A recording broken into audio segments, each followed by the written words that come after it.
इस क्वेश्चन में क्या दिया हुआ है, एक फ्रिक्शनलेस सरफेस पे एक बोल रखी हुई है और इस बोल के बीच में एक ब्लॉक रखा हुआ है और इन दोनों का कंबाइंड मास कैपिटल एम दे रखा है और इसने इसको एक शार्प इंपल्स दे दिया, किसी कारण शार्प इंपल्स दे दिया जिससे इसके पास वेलोसिटी आ गई। अब जब वेलोसिटी आ गई तो ये बॉल आगे बढ़ेगी और ये बॉल आगे बढ़ेगी तो रिलेटिवली थोड़े समय बाद ये पार्टिकल इसके ऊपर चढ़ना स्टार्ट करेगा और उसने बोला कि वो जो मैक्सिमम हाइट चढ़ जाता है वो h होती है जब वो मैक्सिमम हाइट चढ़ जाता है। तो मैक्सिमम हाइट h चढ़ जाता है, इसका मतलब है कि वो एक सिचुएशन ऐसी आई होगी जब वो कुछ ही मैक्सिमम हाइट चढ़ गया होगा, यहां पर स्मॉल m वाला। स्मॉल m मान लेते हैं इसका मास है और इसका मास हो गया m माइनस m और इनिशियल स्पीड जो दी गई थी वो u थी, तो ऑब्वियसली u इनिशियल स्पीड थी, यही सबसे ज्यादा स्पीड रही होगी। बाद में स्पीड घटेगी थोड़ी सी क्योंकि बढ़ तो सकती नहीं है भाई, इसकी बढ़ जाएगी तो एनर्जी का पैदा कर दोगे क्या, तो इसके पास जो एनर्जी दी गई थी वो तो इतनी है।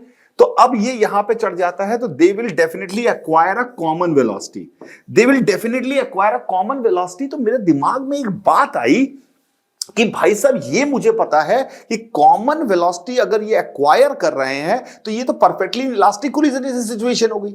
अगर परफेक्टली इलास्टिक कोलिजन जैसी सिचुएशन हो गई है यानी कि इन दोनों में दे विल एक्वायर कॉमन वेलोसिटी, यहां पर एक समय आएगा दे विल एक्वायर कॉमन वेलोसिटी, फिर वो होगा क्या, उस समय तो परफेक्टली इलास्टिक कोलिजन होगा लेकिन फिर भी वो वहां सती नहीं हो पाएगा। सती नहीं होगा तो क्या होगा, फाइनली वो नीचे की तरफ आएगा। जब वो नीचे की तरफ आएगा तो दे will again separate out, again they will separate out, तो सेपरेट आउट करेंगे। तो यानी कि यहां पर ये एकदम कोलिजन जैसी सिचुएशन हो रही है और मैक्सिमम हाइट पहुंचने का मतलब है कॉमन वेलोसिटी एक्वायर करना और उसके बाद वो वापस वहां रह नहीं जाएगा, वो नीचे आएगा बिकॉज ऑफ ग्रेविटी। और जब वो नीचे आएगा तो वो इस पे फिर पुश करेगा इधर की तरफ और उसकी वेलोसिटी को बदलने की कोशिश करेगा। तो ये कोलिजन जैसी सिचुएशन है, जस्ट ट्राई टू अंडरस्टैंड।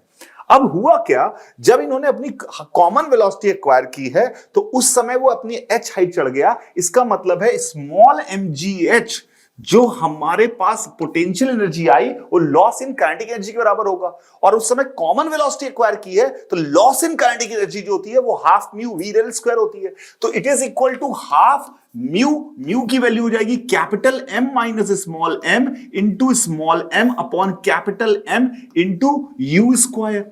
इससे स्मॉल m से स्मॉल m कैंसिल हो गया, इससे स्मॉल m से स्मॉल m कैंसिल हो गया तो हमारे पास आ गया capital mgh is equal to half m minus small m into u square.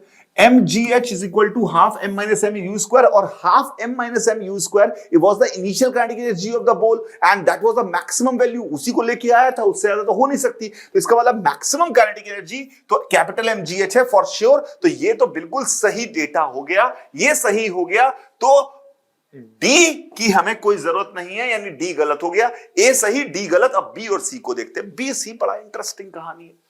उसने बोला एक ball is lighter than the block. तो इसमें हुआ क्या है, इसमें हुआ क्या है, ये ऊपर चढ़ेगा, they will acquire common velocity, then it will come out and they will again separate out. जब वो नीचे आ जाएगा तो वो सेपरेट आउट होंगे। तो यानी कि पहले टक्कर मारी फिर वो सेपरेट आउट हुए। तो ये परफेक्टली इलास्टिक कोलिजन जैसा हुआ क्योंकि लॉस इन काइनेटिक एनर्जी, ये पहले ऊपर चढ़ा तो इसकी काइनेटिक एनर्जी का लॉस हुआ, कॉमन वेलोसिटी, कोलिजन में यही होता है। फिर वो सेपरेट आउट हो गए, नीचे जमीन पे आ गए, work done by gravity zero हो गया तो काइनेटिक एनर्जी इनिशियली और फाइनली कंजर्व हो गई।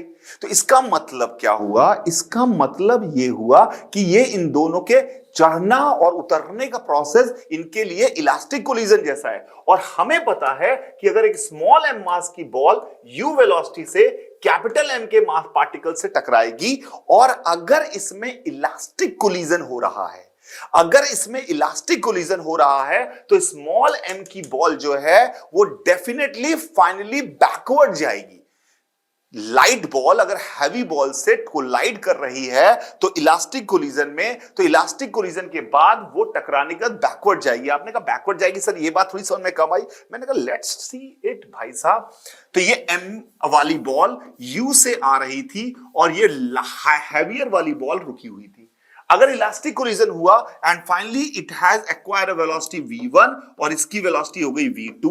मैं एकदम नॉर्मल तरीके से कर रहा हूं, वैसे तो कोलिजन में ऐसे कभी करता नहीं हूं, फिर भी लेकिन नॉर्मल तरीके से। तो हमारे पास इक्वेशन नंबर 1 आई, mu is equal to mv1 plus capital mv2।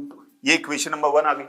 दूसरी इक्वेशन अगर हमारे पास आई, u is equal to v2 minus v1, u is equal to v2 minus v1, u is equal to v2 minus v1 है, इसमें multiply कर दिया।